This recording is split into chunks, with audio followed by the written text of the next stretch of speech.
couple of weeks ago, we made this awesome Pentaceratops for Gimmick, but now it's going to need a giant saddle. Let's get right into it. Here I have some leftover plastic wrap and burlap paper. What I'm going to do is wrap the dinosaur in the plastic wrap. That's going to allow me to cover that area up. Here I am kind of scoping out the section that I want to cover on it, because you want to do the top part, but you don't want to do the entire dinosaur with the saddle on it. So I will be using the plastic wrap to wrap the dinosaur up, just so if I have any runoff or anything like that when I use this burlap paper. It is burlap, it's backed with regular paper, so my plan is to create a pattern on it and then soak it in watered down Mod Podge, and what that's going to allow me to do is allow me to shape that over the body of the dinosaur so it doesn't flare up or anything like that. Once that's in place and on there, I will let it dry for 24 hours just to be sure. Pulled a page of that burlap paper right out of the book, and again, it has a nice paper backing to it. I probably could peel it off if I wanted to, but I don't. I want that rigidness that comes from it. So I've got the dinosaur in front of me again because I want to use that as a visual aid and give myself a correct idea of where I want this thing to sit. So let's get a pair of scissors and cut out a saddle shape. I guess that's what we're going to do. Here I've got the little shape that I'm going to be using, almost like a carpet shape. I made sure to round the corners. You don't see many sharp edges on equestrian saddles or anything like that I've noticed. So what I did was just rounded that off and made sure that it sits neatly the way I want it. And you make sure you wrap your dinosaur, preserve it for freshness, they are rare.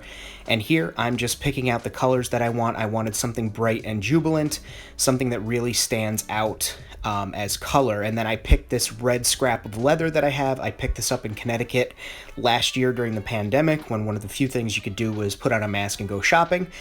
And I have plenty of scraps from a Jedi costume. So what I'm doing here is laying out a piece that I want, and I'm taking a really sharp safety knife and just scoring out what I need. And now here I am pretending to glue the strap onto the saddle after I've curved it on the dinosaur and let it dry, because I lost that footage. So you get the fake version of me doing it. And here I decided I want some more visual interest, so I went and found some brown ribbon in my my storage unit, my storage shelf in the workshop, and it's just something from Michael's. I think I got it for 99 cents with a coupon.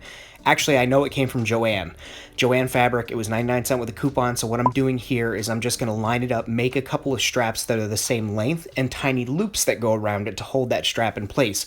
I will glue the strap mostly in place, the ribbon on top of the leather, just so that it stays put. I want this to stay in place, but I also want it to be removable.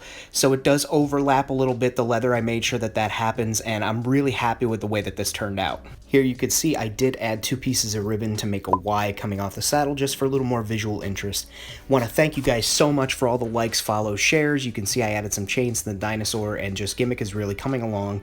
Made some changes. I'm excited to share those with you. I've got so much work to do on that next shelf.